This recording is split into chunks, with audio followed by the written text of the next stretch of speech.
We're live. Good morning, guys. Good morning. Good morning. Welcome. Excited to be here. Thanks for coming in. Yeah, you guys know the ropes here. I'm kind of tagging along. All right. Well, this is the Loud and Live Sports Podcast.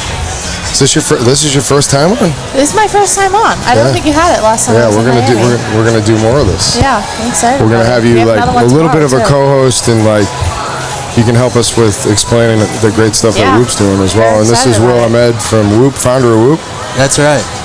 Thanks for being here, and a partner of ours at Wadapalooza. So it's Saturday at Wadapalooza. We're down in Miami. We've had a little bit of shitty weather. Sun's breaking through. I know, huh? So what do you think? You just got here. This is your first time at Wadapalooza? First time at Wadapalooza. I see a lot of strong people walking around, looking excited, energized. I mean, there's a real nice energy here, I have to say. Cool. You know, people are here to have a good time. That's pretty clear. They really are. I think there's a general enthusiasm for CrossFit. There's a general enthusiasm for sport, performance, lifestyle. I mean, in a lot of ways, it ties perfectly to Whoop because that's what we're about. 100%. Yeah. Well, you're gonna have to take your shirt off at some point in the middle of this. Okay? Yeah. No, understood.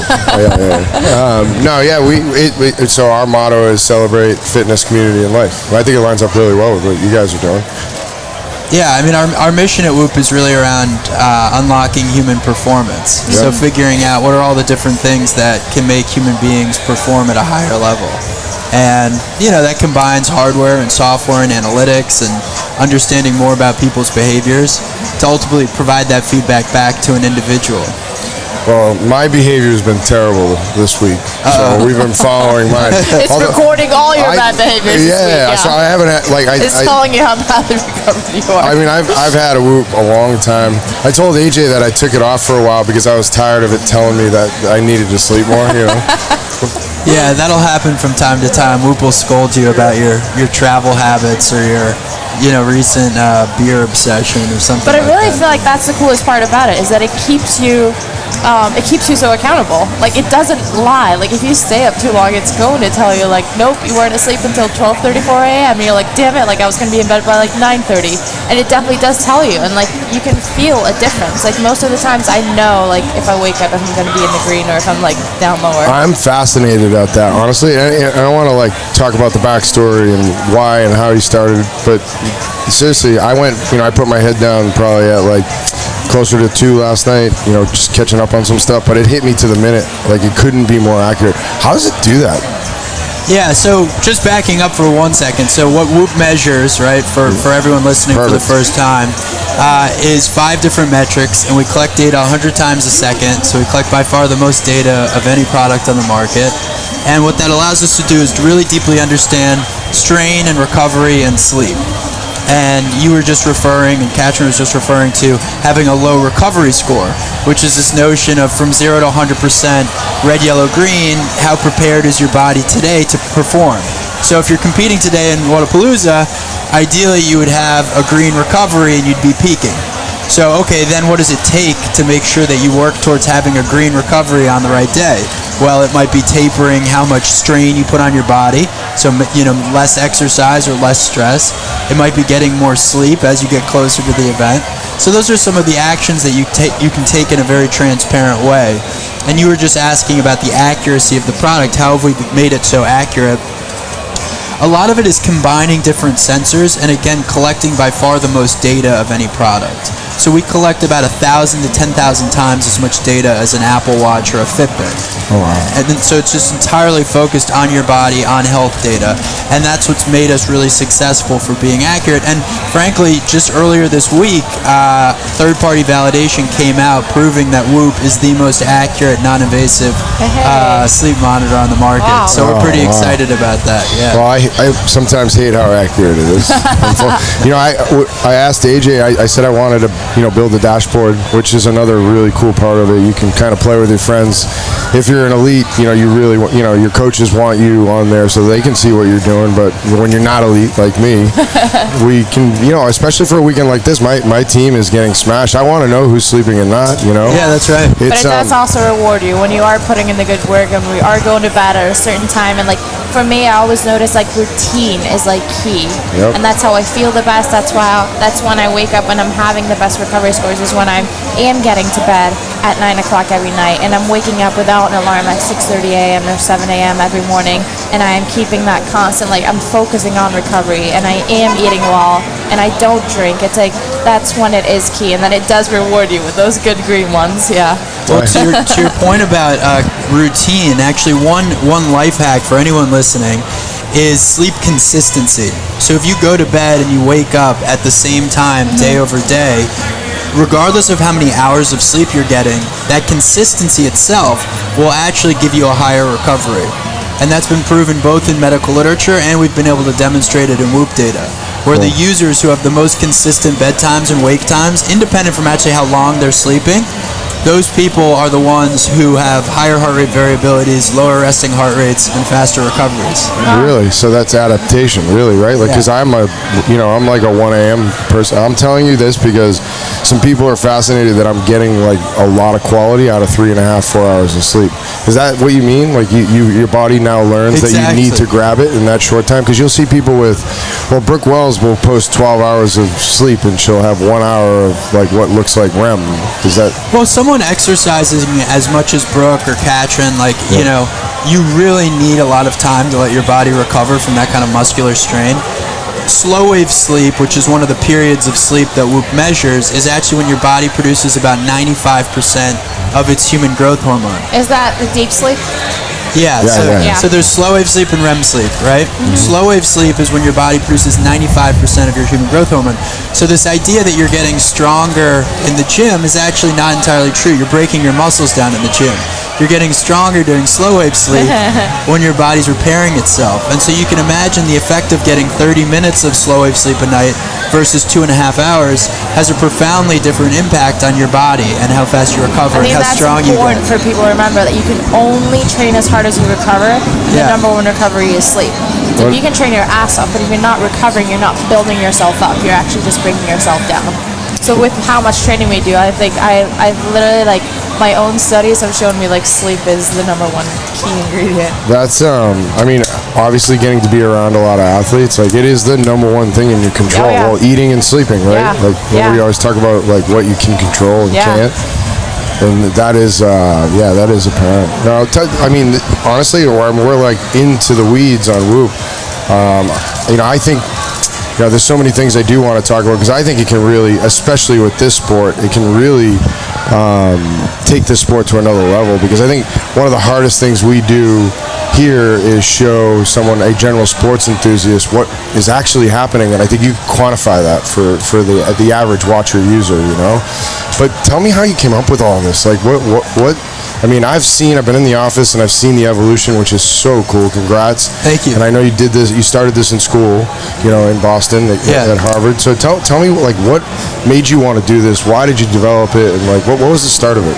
Well, I didn't actually know I wanted to start a company, to be clear. I was pretty obsessed with this concept of how could you better understand the human body, and really going deep on that. I was personally an athlete myself. I was playing squash while I was at Harvard, which is a pretty cardiovascular sport, and I felt like I didn't necessarily know what I was doing to my body while I was training.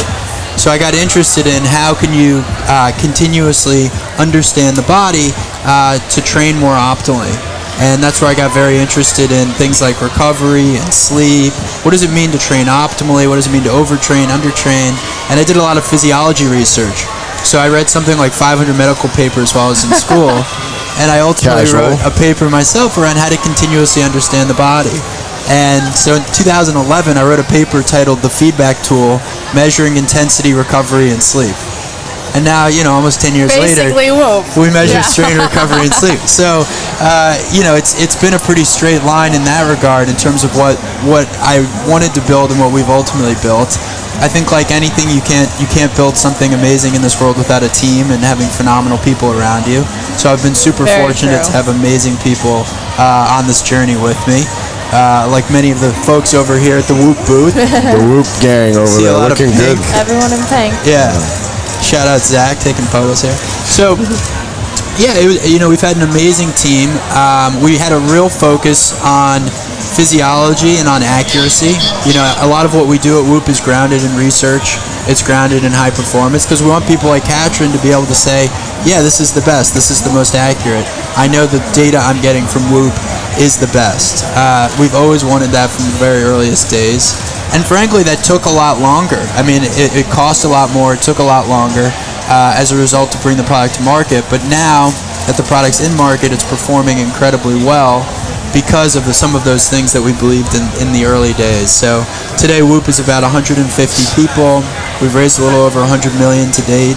And yeah, it's amazing. We're growing, and we get to work with all of these phenomenal people here at the Wodapalooza. Well, I think it's important too. Like, we work with you guys, and we're trying to optimize our performance day in and day out. But I also think it's like my mom uses a Whoop, my little brother uses a Whoop, and I think it's something for everyone to use to optimize their life quality. I mean, really think about it when you don't get sleep when you're so damn tired all day. Like, that's no life quality. Like, it's you're so much more like refreshed and energized when you're just getting that sleep, when you feel so much better. So I really think it's something that everyone can actually like involve in their lives. I couldn't agree more. I think that's the. I mean, it's.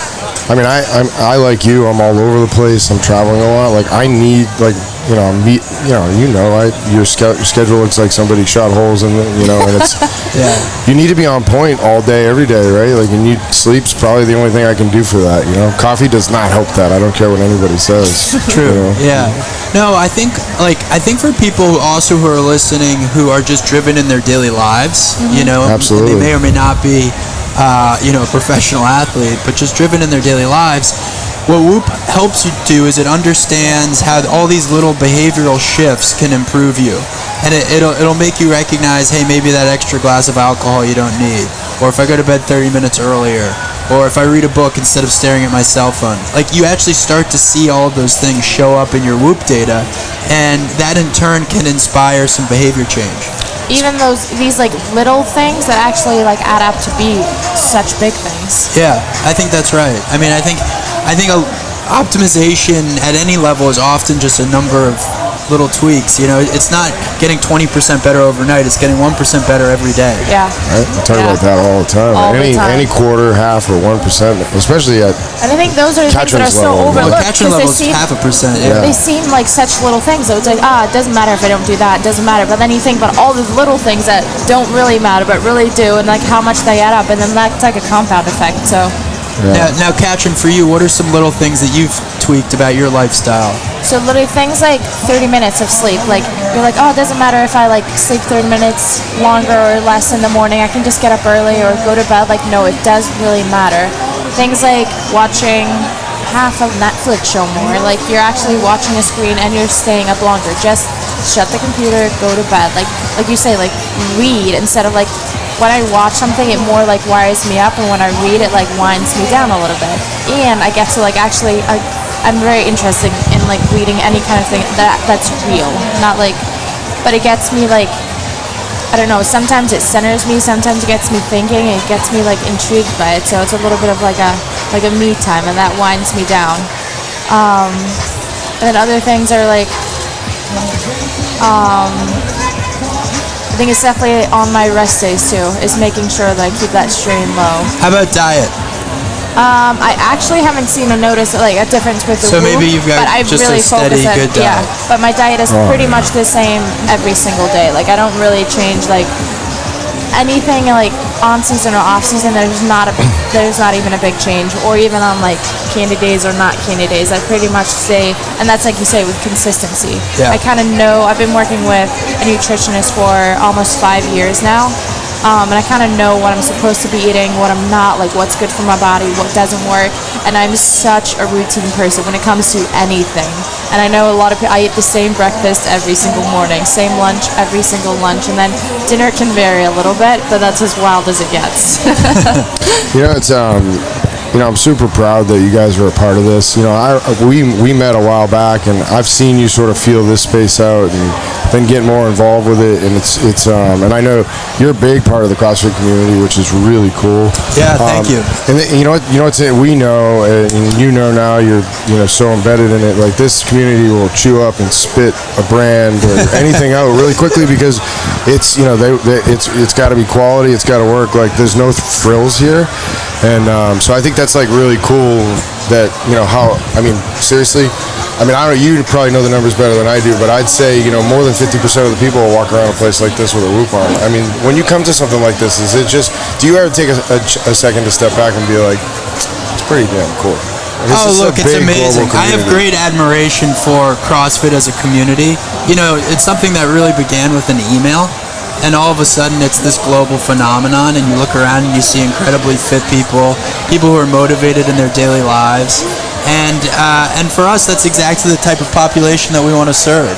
And I look around here, I see a lot of people wearing Whoop. That's inspiring for us at home and at Boston headquarters to continue delivering value and continue delivering great features. And ultimately, I think the mission of trying to improve human performance is truly a noble one. So it helps us validate that what we're doing when we come to an event like this and we see a bunch of people wearing Whoop and we get to interact with them and hear from them directly. I've never met a Whoop member who I didn't appreciate. And I don't care if they've had a great experience or a terrible one. We want to talk to them and get to know them. So it's always been amazing for me to get to interact with customers. Now, are you from Boston originally? I grew up on Long Island. Okay. And so I went to Harvard in 2008, and lo and behold, 12 years later, I'm still in Boston. That's what we which do, has been a people. surprise to a lot of people. That's what tends to happen. That's pretty much Katrin's story. So. Yeah, right. Show up for a couple of training camps, and then the training camps get longer, and then more frequent, and then I'm here. All good things happen in Boston. That's it. I mean, I was born and raised there, so I've lived my whole life. Went to Boston College, and so talk about other sports. Like, I think, and I want to know where it goes, right? Like, and I think, I know a lot of players in other sports that, I know some, and I've seen you around that are using this as well. The NBA, MLB, sure. the NFL, and I know that, there's players, golfers. Golf's been enormous, it's crazy, right? You see, Tiger at the top of his swing with a Whoop on. I mean, that's cool. Unbelievable. It's exciting to see how Whoop is expanding across all these different verticals. I think because we have such a focus on sleep and recovery, it makes Whoop a product that's great for all sports, because there isn't a single sport or really athletic thing that doesn't require sleep and recovery to be your best. I was just at the NBA All-Star Weekend last weekend. Weekend before that, I was at the Super Bowl. We've got a bunch of great relationships in the NBA, a bunch of great players in the NBA wear Whoop. The NFL, we're the official recovery wearable of the whole NFL Players Association, so we're distributed to every player in the NFL. We've seen an explosion in golf recently, as Katrin mentioned. I think about 20 to 25 of the top 30 players in the world now wear Whoop, which has been amazing for me to see happen. Must be kind of surreal. Yeah, it is surreal just because thinking about where you came from and where people are now top of their sport, walking around with Whoops. Well, the funny thing is the way I discover they're wearing it is by watching television. Like, I'll be watching, the Masters or something, and I'll see a golfer at the top of his swing. I'll be like, oh, that's a Whoop. I didn't know Justin Thomas was a Whoop. Oh, he's a big Whoop guy. Oh, yeah. Justin, I've gotten to know golf. Justin a little bit now, too. So it's cool, too, when sometimes they'll reach out and I'll get to know him in the process. And you get to build relationships with people who are, in the top 0.000 of their discipline, the way Katrin is, and you pick up little tips along the way too, which is great. Well, what a noble cause, and your business is pushing human performance. But what's next with that? Like, it seems like honestly. I'm a believer. Honestly, the only time I take it off is because I'm tired of it telling me like I need to do something. It's when you're in denial. And it's not. Yeah. And by the way, I'm learning even this weekend, because this is probably the worst week for me. And I know we're riding this sleep thing. There's so much more to it. When I work out, it tells me good boy. There's also the positive feedback, but. What's next with this thing? Like, where is it going? Like, we've talked with your team quite a bit. I see a huge opportunity, not just I think our sport's a great platform for it, but all sports. I want to know what every athlete is going through on the floor. And, I want to see how fast they recover in an NBA player. What's a golfer going through when he's going to win the Masters, you know? Like, where are you going with this thing? So there's a couple different buckets that come to mind. First is around community, right? So to your point, how can you better understand your body through other people? And that could be a professional athlete, that could be an executive, that could be someone who looks exactly like you, or maybe it's a slightly better version of you, or maybe a slightly younger version of you, right? Impossible. Yeah. and then you know, we're giving you someone to chase, we're giving you someone to learn from. So the whole concept of community, I think there's a lot to do there. And then second, it's around coaching. So what are all the things that Whoop knows about you that you don't know about yourself? And what can we do to help you optimize yourself? So we're starting to release new features that are really focused on all the different ways that you can understand behavior decisions, lifestyles, exercise, you name it, that then go back into your overall performance.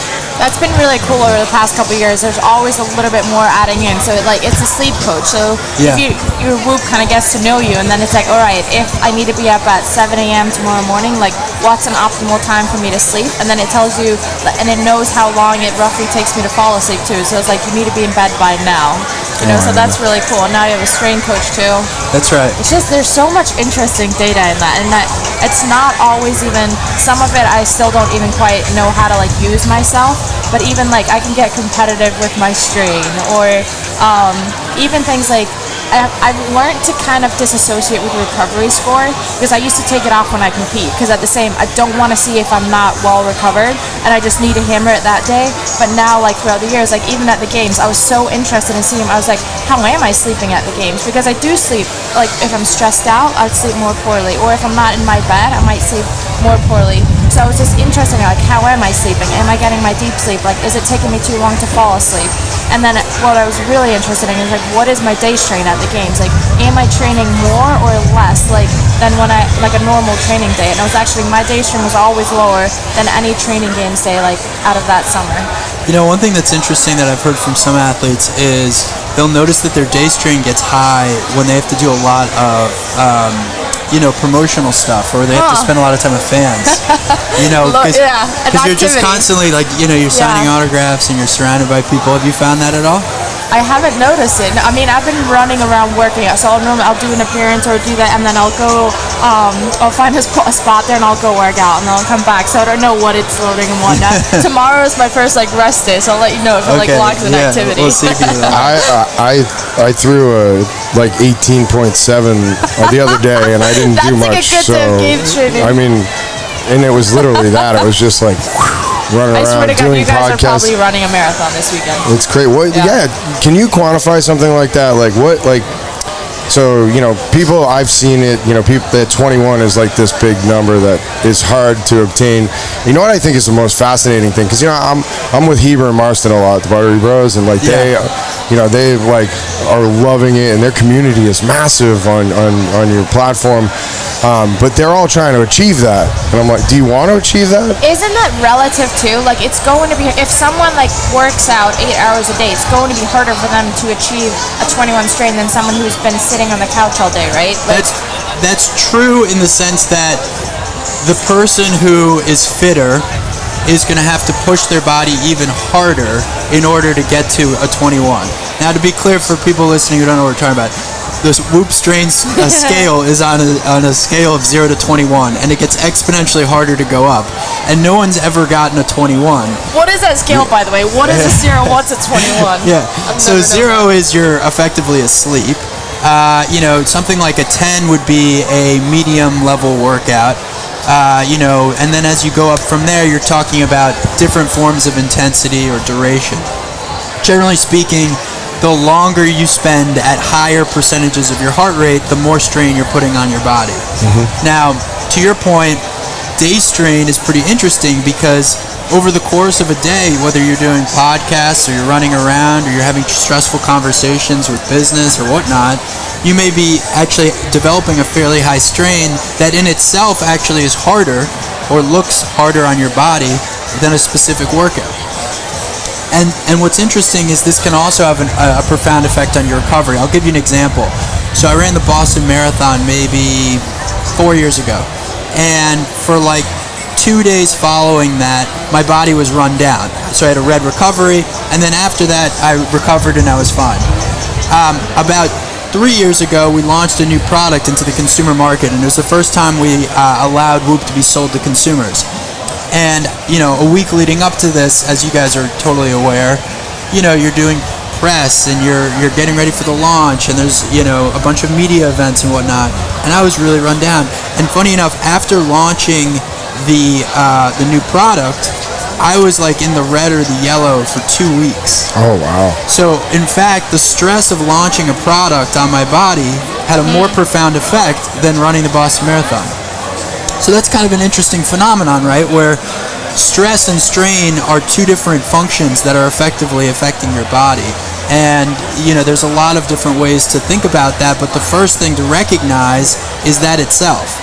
Right? That stress can have a huge impact on your body. Oh, I totally believe that. And the whole mind, body, spirit. And when I'm stressed, I recover less. Like my body isn't feeling like. I normally, if I'm emotionally stressed, I get an injury. Yeah. It all ties in. Or sick. We see that sick, all the time. Yeah. Everyone's sick in the open if you're just stressed out. Always, right? Yeah. We're everyday people, right? Well, what do you choose for your poison for fitness? Like, what do you love? Well, let's see. I still work out with a trainer a couple times a week, so that'll be just more kind of slow weightlifting. Not quite the same cardio pace as a CrossFit workout, but more just focused on specific muscles. I'll still try to play squash a couple times a week, and then I'll go for a run, or I'll do yoga, or throw in kind of one odd thing a week. And then separate from that, I still like playing sports. So I'm in a basketball league, and I'm in a soccer league. Hey!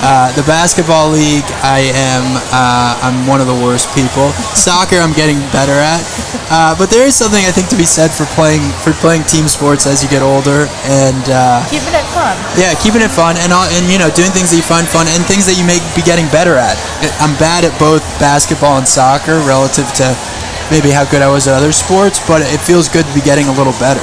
Oh, that's great. Well, you need to put them through a CrossFit workout. Yeah. I've seen this before with others. How have we not done that before? I've never been invited to a CrossFit workout. Oh, there we go. Stephanie, we're making this happen. AJ booked that. Got it? Not paying attention. Talk to me. That would be awesome. Yeah. No, I'm excited to do CrossFit. I think it's awesome. Squash. Yeah. Right now, it's like my workouts, at least from a Whoop strength standpoint, are either 8 to 10 or 14 to 18. Well, it does. And I feel like CrossFit cardiovascular. It's more cardiovascular. It's like my weightlifting stuff today is almost always less than a 10. So it's not getting my heart rate that high. But it can still be a super hard day. I find that on a lifting day, my strain isn't as high, but my CNS might be way more tired, and it might not log it as a strain, but it's still stress on your body, and it won't feel that. Yeah. That's true. We'll just have to. You guys can go right from here to the back, and we'll put him through his first CrossFit workout. He's like, well, I have to go to the airport. Yeah. I got my jeans and my Rivieras on. I don't know if I've got the look. I need a pair of these booty shorts in order to do CrossFit. Yes, you do. We can solve that. I'm heading right to the Noble booth after this. I do work out with Katrin quite a bit, actually. Oh, you do? Well, yeah. How's that going for you? Yeah. Especially our Can he hang? Yes, he can. Usually with her weight. With her weight, though. Used to be better before. Yes, it's not good now. But the more involved I've gotten with fitness, the less fit I've got. Especially when it was running, rowing, biking. You would always hang with me on all those things. So you always gave me a great push. Now, is there a big swimming component today? Yes. Or are people just jumping in? No, so they're over here. So Saturday, our signature, we've kind of got a signature, Friday night is usually a big workout on this stage. Yeah.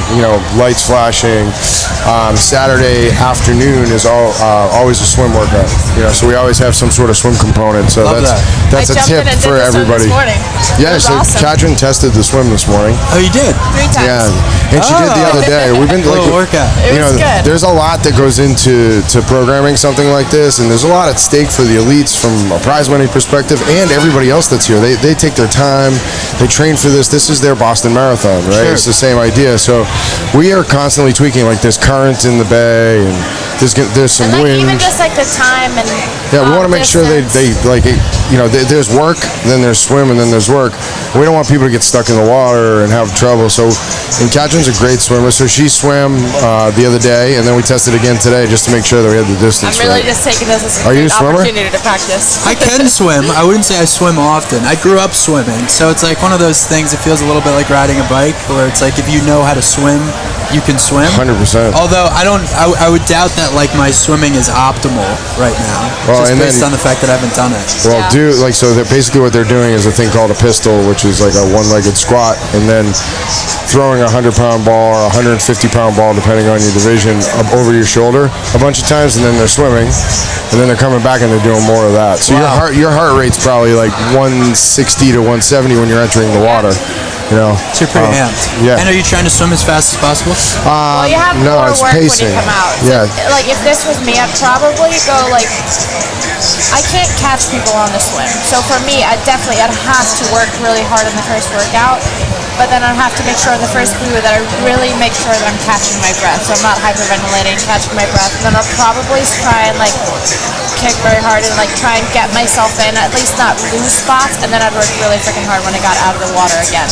So I'd try and like make sure that I was maintaining in the water, so not swimming super hard, maintaining, but I'd have to work really hard on either end of the swim. Got it. Yep. Got it. I think it's fascinating. I mean, the whole way that there's these different setups and different competitions, and that you truly have to find a way to optimize your body to be ready for anything. Because especially casually, you don't know what it's going to be. Which is the most fun part about this sport, because all year round it's a constant, like, you're never good enough at anything. You're always, if you improve something, there's millions of other things you improve on. You're always like, what if this shows up? What if this? So there's like endless of things. You never know what's going to show up. And is that true, by the way, for today too? So the competitors showed up and didn't know what they were. No, so like a little bit. Like we give them some advance. Yeah, it depends. Like, but not enough to really prepare your body. No, and all year, that's why I got to prepare for everything. Yeah, that's pretty cool. You want them to know some things, like, there was a workout early on with some muscle ups with a weighted bag on. You want, these athletes can adapt really quickly. You want them to, perform really well and put on a show too, right? So there's like a week of preparation isn't probably enough to adapt, right? But it's at least enough so that you can figure out where you sit so that you can perform your best. At the games, that's truly become this test of like, all right, you show up and you really don't know a whole lot. Then you don't know until like literally they'll tell you the workout and be like, all right, you guys got 20 minutes to warm up. Like, that's really cool. Yeah. No, they don't know here. They don't know the final workout yet. And they basically know everything else. So we tell them to swim ahead.